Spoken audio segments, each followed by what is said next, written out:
En esta ocasión quiero abordar, en el contexto de la pandemia del coronavirus, la cuestión mediática, que no deja de ser importante por los efectos que tiene.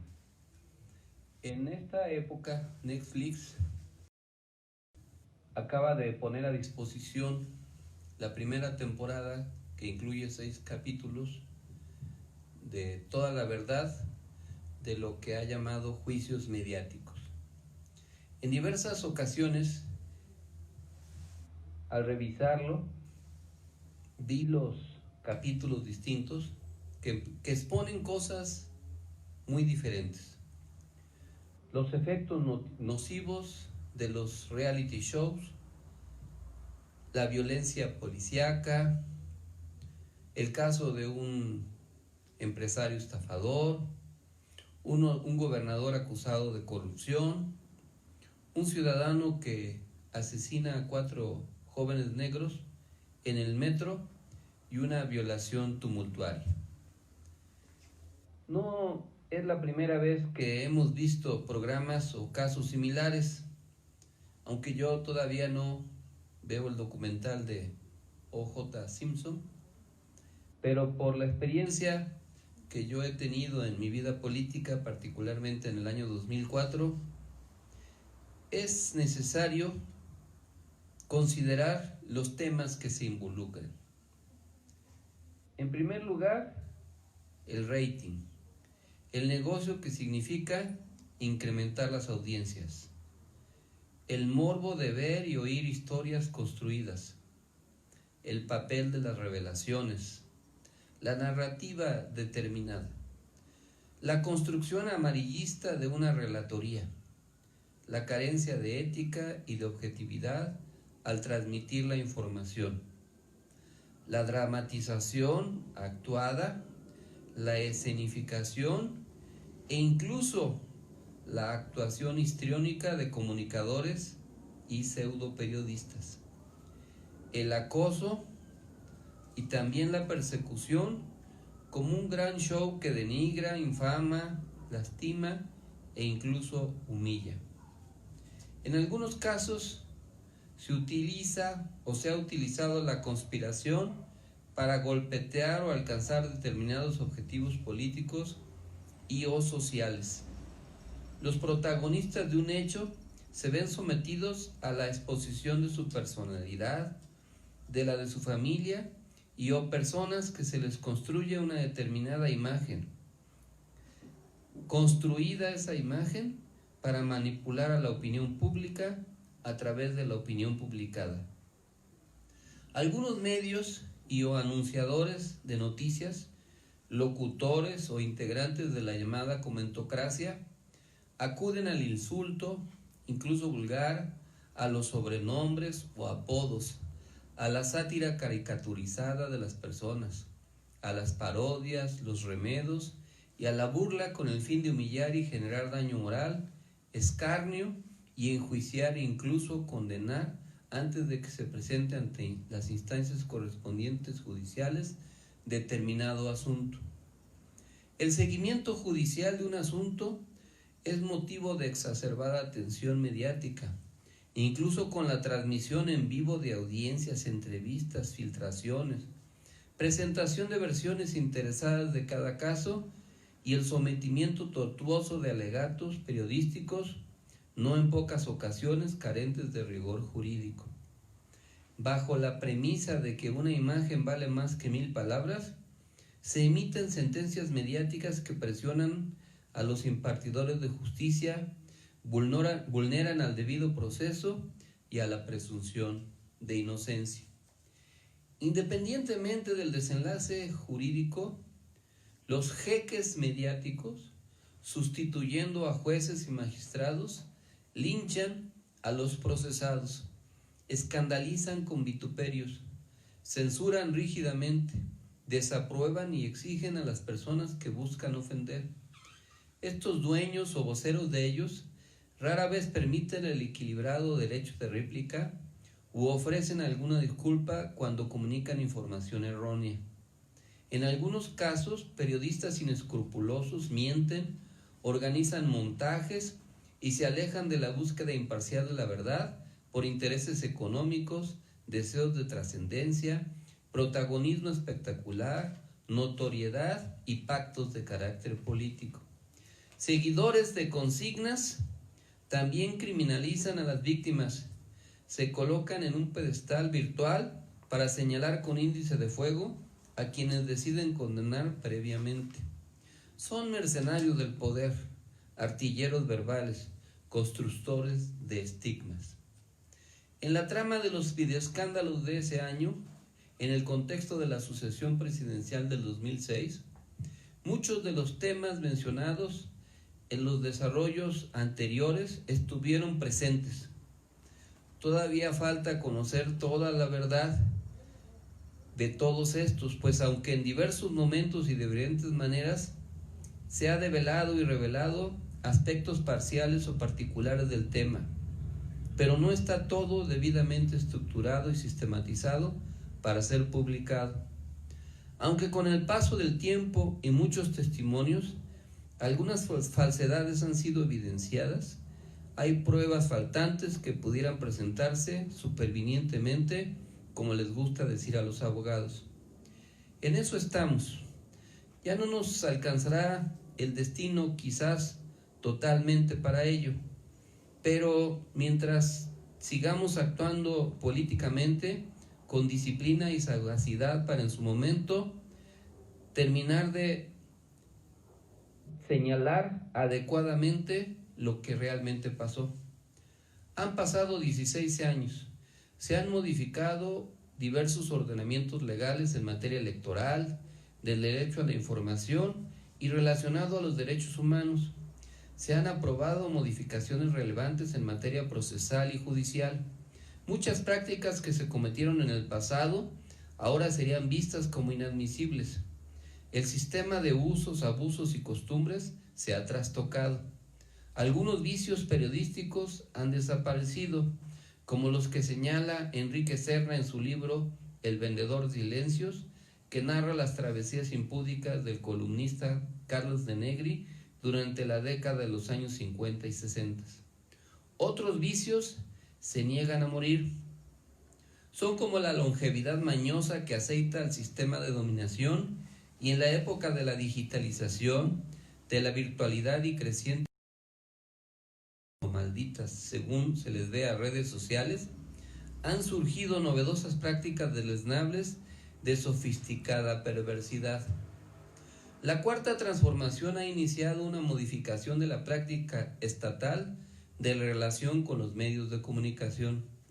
Se disminuyó drásticamente el presupuesto federal destinado para el área de comunicación. Se transparentó el gasto ejercido desde la Presidencia de la República durante la última etapa del gobierno de Peña Nieto. Con ello quedaron exhibidos los mecanismos utilizados, ya sea como personas físicas o a través de empresas, que utilizaron editorialistas o periodistas, entre comillas líderes de opinión, para obtener cantidades relevantes de recursos económicos por servicios profesionales prestados, según dicen ellos. Sin dejar de polemizar o de ejercer el llamado derecho de réplica a través de las conferencias de prensa mañaneras y también en otros horarios por otros servidores públicos, se ha buscado informar y comunicar a la población a la vez que contrastar o responder cuestionamientos derivados del ejercicio del poder. También se han utilizado las oportunidades que ofrece el mundo digital para marcar agenda y tratar de hegemonizar el debate en la opinión pública. Hasta antes de la etapa del confinamiento derivado por la pandemia del coronavirus, las giras y los eventos escenográficos alrededor de ellas, que incluían presencias diversas y anuncios de diferente tipo, habían sido útiles para mantener la atención nacional al mismo tiempo que se lograban efectos regionales y sectoriales. Desde la etapa crucial de la campaña del 2018, comenzó a percibirse un cambio de orientación de parte de los principales jeques mediáticos televisivos hacia el proyecto de la Cuarta Transformación, y en particular ese Andrés Manuel López Obrador. Este insólito viraje de la línea comunicativa, no sin desavenencias, se ha venido manteniendo en términos generales. Claro que de parte del gobierno federal ha prevalecido cierta correspondencia expresada en algunas determinaciones y otras intenciones manifestadas. La complejidad del tema ha incluido numerosas maneras de influir en la opinión pública.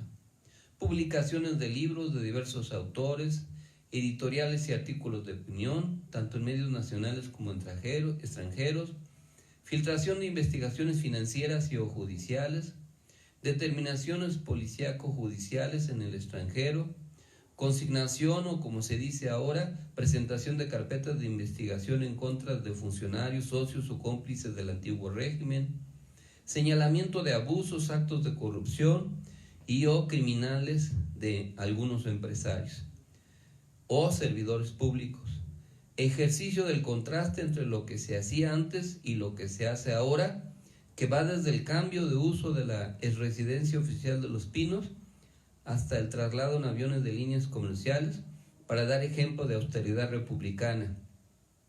Explicación didáctica hasta la saturación de los proyectos emblemáticos del nuevo gobierno en política social, el aeropuerto Felipe Ángeles, el Tren Maya, los proyectos carreteros, la refinería de Dos Bocas, la creación del Instituto de Salud para el Bienestar y otros muchos programas y medidas. Papel significativo ha tenido el impulso de la agenda legislativa, que incluyó aspectos constitucionales, educativos, electorales, presupuestales, de justicia social, combate a la corrupción, administración pública, salud, energía y cuestiones agropecuarias, entre otros. Sin limitaciones a la libertad de expresión, se ha contrarrestado las opiniones opuestas, individuales y o concertadas, mediante el debate objetivo, abierto, sin cortapisas. También, ni duda cabe, que existe una intensa actividad en las redes sociales, toda vez que las oposiciones de diverso signo han gastado muchos recursos en la contratación de bots y o la propagación de noticias falsas, y se ha buscado contrarrestarlos fortaleciendo las propias tendencias. Las fuerzas conservadoras del antiguo régimen, desde antes que AMLO tomara posición el 1 de diciembre de 2018, iniciaron una ofensiva mediática orientada a desgastar al naciente proyecto de la Cuarta Transformación, estrategia orientada a desacreditar al nuevo gobierno con miras a propiciar su fracaso y recuperar la presidencia de la República en el año 2024. Algunos de los elementos que han esgrimido las fuerzas conservadoras son los siguientes: que el nuevo régimen estaba en contra de las niñas y niños de preescolar por la reconversión de las llamadas estancias infantiles, que iba a propiciarse una especie de crack bursátil por la cancelación de la terminal aérea en Texcoco, que no era posible construir el nuevo aeropuerto en Santa Lucía, que no iba a alcanzar los recursos presupuestales para financiar los programas sociales, además de la desgastada campaña para equiparar al gobierno federal de Morena con el gobierno venezolano y tildarlo de populista. Se buscó que estallara la problemática migrante y que se vulnerara negativamente la relación con el presidente Trump. Desconociendo la responsabilidad de los gobiernos neoliberales en la herencia de violencia e inseguridad, sobre todo a raíz del Culiacanazo, se busca exasperar a la población en ese tópico, lo mismo que en el tema de la violencia que sufren las mujeres y los feminicidios. A raíz de la crisis de confinamiento por la pandemia del coronavirus, se ha pretendido descarrilar el proyecto del Tren Maya y la nueva refinería, al tiempo que presionan para contratar más endeudamiento. En todo este plan han jugado un papel protagónico algunos integrantes de la comentocracia venida menos, periodistas y comediantes propicios a los montajes y voceros aliados inconfesables de diversos poderes fácticos. Aprovechando algunos enfoques equívocos o contradicciones, se ha buscado estigmatizar a algunos funcionarios, ridiculizar a la figura presidencial para restarle credibilidad, difundir mentiras y noticias falsas con el objetivo de propiciar temor o disminuir el grado de confianza. Una táctica que las derechas han usado en otros países de América Latina en contra de gobernantes progresistas, democráticos o de izquierda, ha sido el descarado golpismo separatista. Aunque hasta ahora no les ha funcionado, mayormente han detonado una guerra jurídica, por ejemplo, con la lluvia de amparos. Para disminuir la autoridad moral de algunos gobernantes, han escogido a quienes consideran más vulnerables para demonizarlos, acusándolos de las prácticas inescrupulosas que las fuerzas conservadoras siempre han ejercido. Envolviéndose falsamente en la bandera de apoyo a la micro, pequeñas y medianas empresas, se busca despojar a la Cuarta Transformación de bases de sustentación entre las clases medias. Y la pregunta es que se deriva de todo esto y entonces, ¿qué debemos hacer en este ámbito para contrarrestar el plan del llamado golpe blando? Para empezar, bien haríamos en recordar la conocida y comentada fábula del sapo y el escorpión, según la cual el escorpión le pide al sapo subir en él para cruzar por el agua. Cuando estaban a mitad del camino, el escorpión le clava su aguijón envenenado.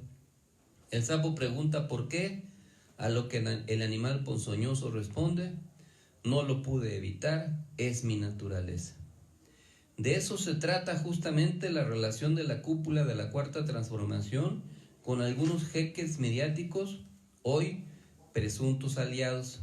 En el tiempo pasado del predominio neoliberal, los consorcios mediáticos siempre jugaron con el sistema del cual se beneficiaron enormemente y atacaron con vileza y de manera infamante a las fuerzas progresistas.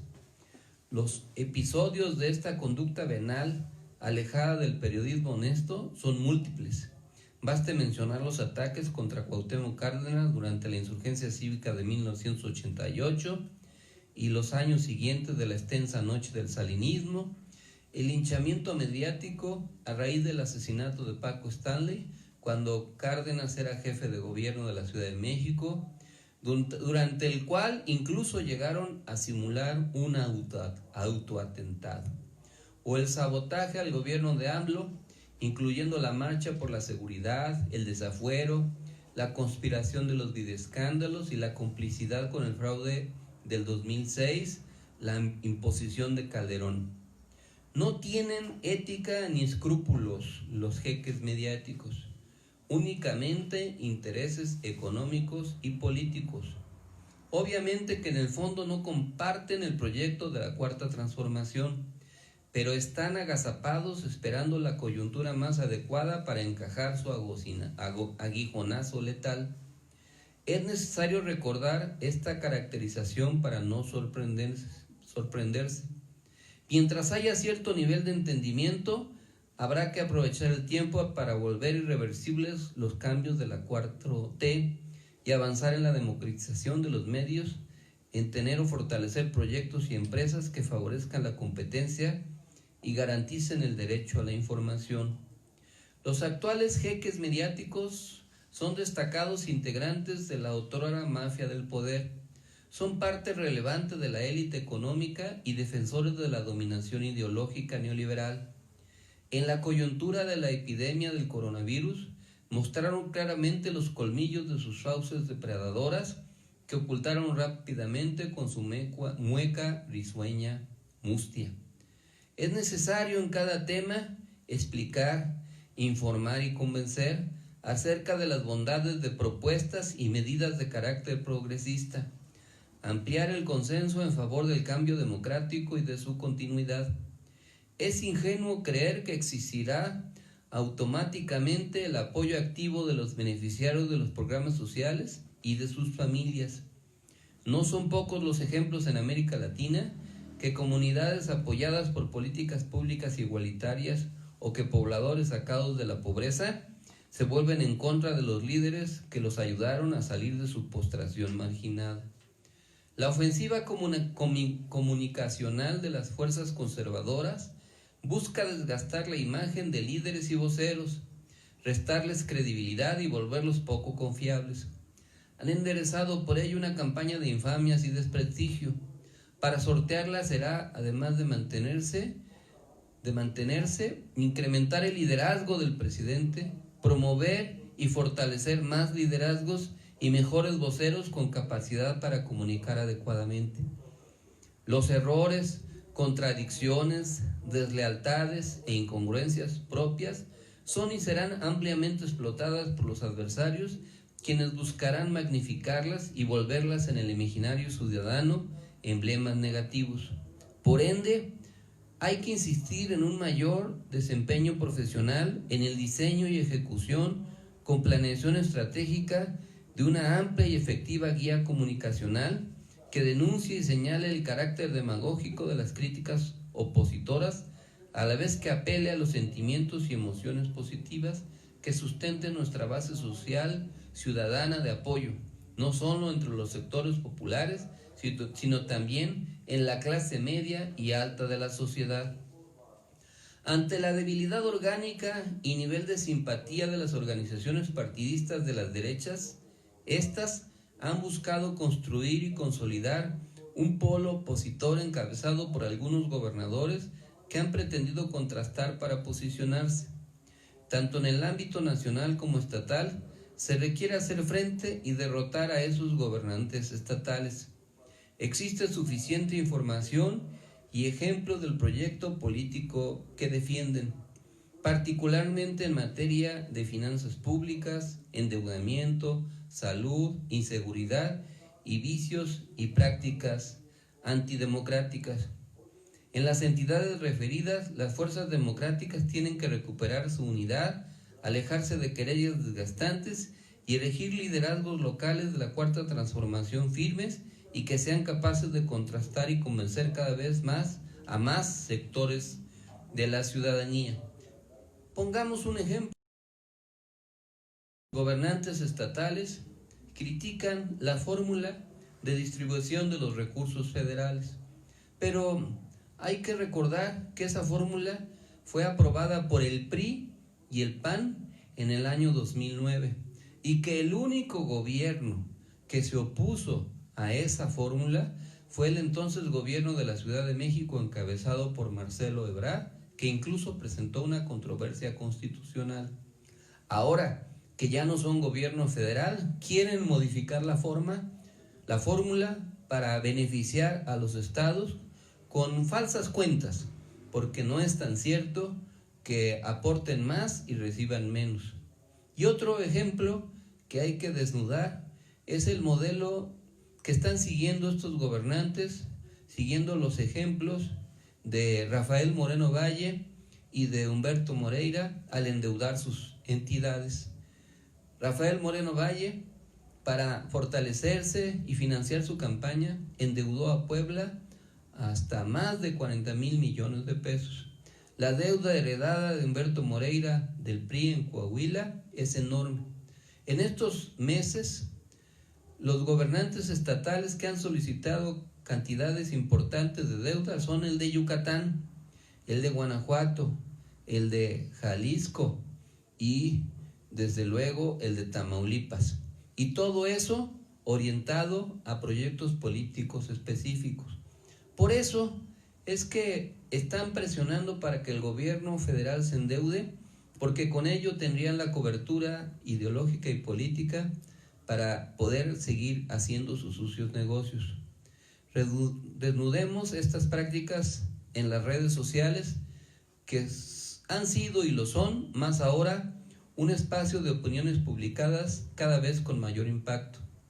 Las derechas están gastando grandes cantidades de recursos económicos para ridiculizar, confundir, insultar e incitar a la población a que se vuelque en contra de la 4T. En este ámbito, hay que reforzar a través de mecanismos lícitos, legítimos y transparentes la versión propia acerca de la agenda nacional. Los ejes programáticos acerca de los cuales habrá que girar son recuperación económica, justicia social, seguridad, combate a la corrupción y salud principalmente. En el tema sanitario y epidemiológico, será necesario que se mantenga lo más posible, sin desbordamientos, la atención médica, que en base a los diagnósticos y prevalencia de los contagios se vaya ingresando paulatina y diferenciadamente a la nueva normalidad.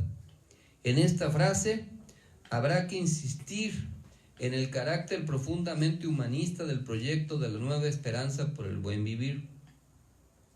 Solidarios con las familias de contagiados e infortunadamente fallecidos, en favor de una mejor calidad de vida, mejorando hábitos y alejándose de las adicciones negativas, impulsando el derecho universal a los servicios de salud suficientes y de buena calidad, en favor de una vida con mayores niveles de bienestar y felicidad, impulsando una sociedad despatriarcalizada que empodere a las mujeres y les garantice una vida plena sin violencia, en favor de las y los jóvenes, niños y niñas, garantizando educación pública gratuita y de calidad, con alternativas de empleo y realización personal, ganando la paz con justicia y desarrollo comunitario y propiciando un ambiente sano con respeto a la naturaleza, dando nuestro testimonio. Porque como dijera el poeta catalán Joan Margarit, dejar constancia de lo que se ha sentido en un momento dado, o sea, intentar conservarlo contra el desgaste del tiempo, es una de las defensas más elementales contra la angustia por el carácter efímero de nuestra vida. En el horizonte, continúo, tengamos claridad de nuestras metas políticas y sociales, superar en este año 2020 lo mejor posible a la pandemia y recuperarnos en el año 2021. Vamos a ganar nuevamente la mayoría en la Cámara de Diputados, la mayor cantidad de gobiernos municipales y congresos locales. Preparémonos para ganar todas las gubernaturas en disputa. Si es que se hace el procedimiento de revocación de mandato, también será necesario prepararse para eso. Del 2021 en adelante, ganemos más gubernaturas. En los hechos pongamos en práctica una nueva constitución de la República y en el año 2024 volvamos a ganar la presidencia para seguir haciendo historia.